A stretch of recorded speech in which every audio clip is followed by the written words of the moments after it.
Beverly, nasaan? No! Ano sila tumahan nila? Bilisan natin! Dali! Bakit niya yung nakapanin? Bilisan natin! Beverly!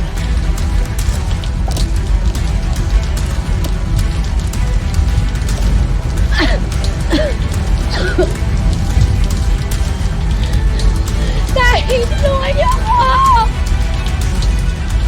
Tulong!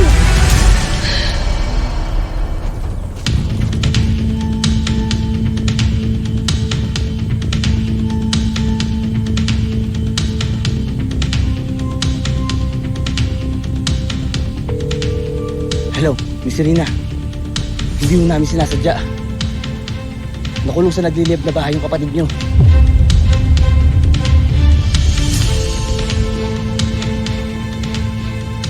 Ano sabi? Wala sinabi.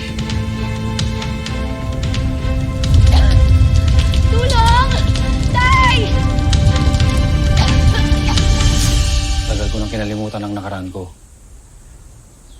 Nagbago ako para sa anak ko. Kahit nga mga baril ko, tinago ko na.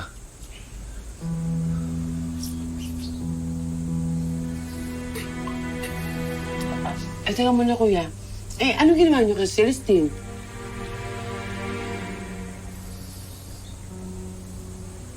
Nakonsensya si Tisoy pagkatapos namin makuha yung bata. Namatayan kasi siya ng anak. Kaya hindi niya kayang mapahamak yung batang kinidnap namin. Ayun, tinakas ni Tisoy yung bata. Plano niya sana magbagong buhay. At kahit na kapag binalik pa niya yung bata, alam niya na makukulong siya. Nasaan na ngayon sa Celestine? Kaya hindi siya pinaampon. Nung magkasakit si Tisoy, ipinagkatiwala niya yung bata sa nobya niyang si Beverly Di Makulangan. Ang alam niya, aampunin to ni Beverly. Pero hindi niya alam, yun ang batang dinukot niya noon.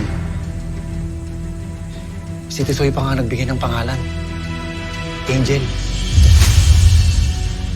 Kasi naniniwala siyang siya yung magiging angel sana ng buhay niya. Teka, ang pangalan ng nag-ampon ay Beverly Di Makulangan. Oo. Inampon. Angel. Anak ko yan, si Angel. Well, hindi ko siya talagang tunay na anak, pero tinuring ko na yung totoong anak ko. Mabait at matalino na bata yan si Angel, Lady Mara. Hanggang-hanggang ang loob ko sa kanya agad. Ay, Albert, baka naman pwede ako makahiram ng telepono mo. Mabilis lang. May titignan lang ako.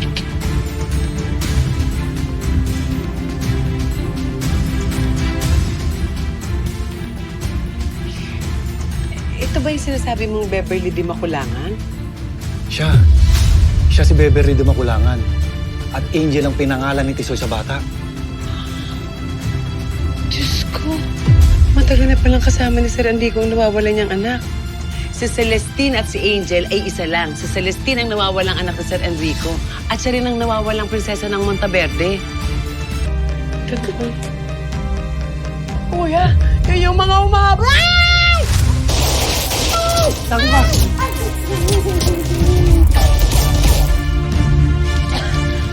Tulong!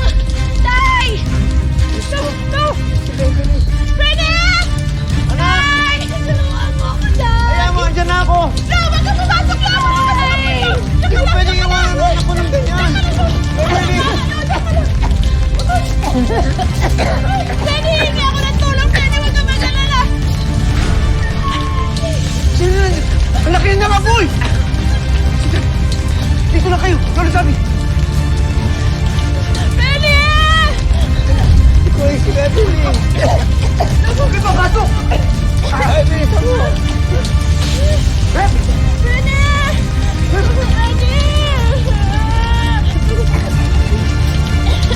Anak ko, tulungan mo lang ako.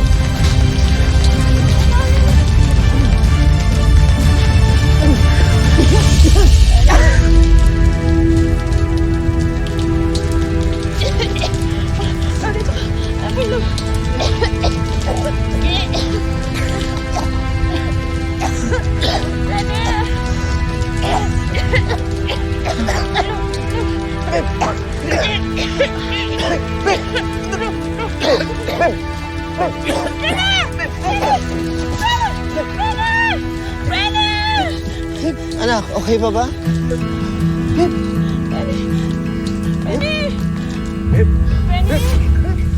Oh, pare. Di ba asawa ni Miss Serena yun? Oo nga, no. Buhay siya. Kailangan malaman ni Miss Serena to.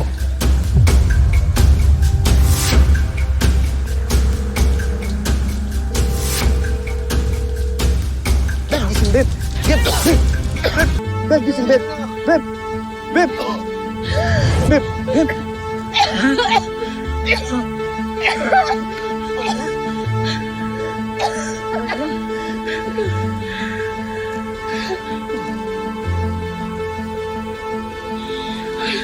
Ikoy, salamat ha. Hindi dahil sa'yo. Hindi sana natin naligtas si Beverly. Wala po yun, Lola Sabi.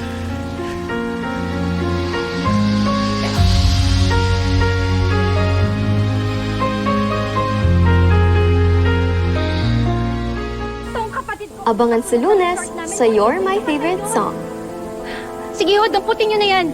Alam mo, Serena, wala na akong pakialam. Kahit mabulok ka pa sa kulungan. Miss Beverly, di mo kailangan. Inaaresto ka namin sa salang kidnapping. Ano? Teka, ano pinagsasabi nyo? Papunta na po ang mga kasamahan namin sa resort niyo. Sandali lang, hindi Para totoo i-rescue yan! Mr. Enrico Montaverde. Hindi totoo Sige na, yan! boses Hindi wala akong ginagawang masama sa kanya. Mo!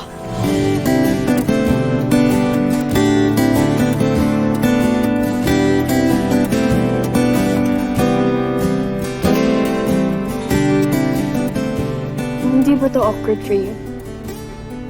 After lahat ng ginawa ko sa'yo. Alam ko kasi yung pakiramdam ng ayaw ng lahat na sa'yo.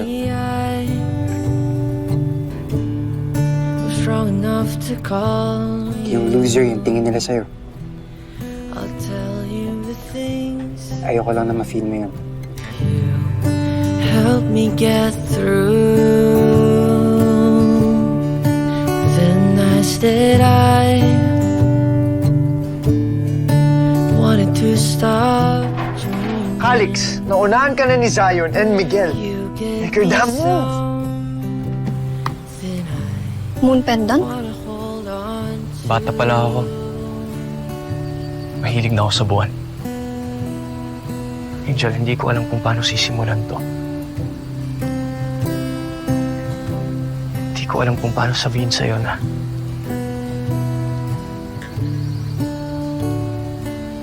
Iniibig kita. Calix. More than all the words I never said. Iniibig. Congrats, Angel. Ikaw ang pinakamaganda rito sa buwan.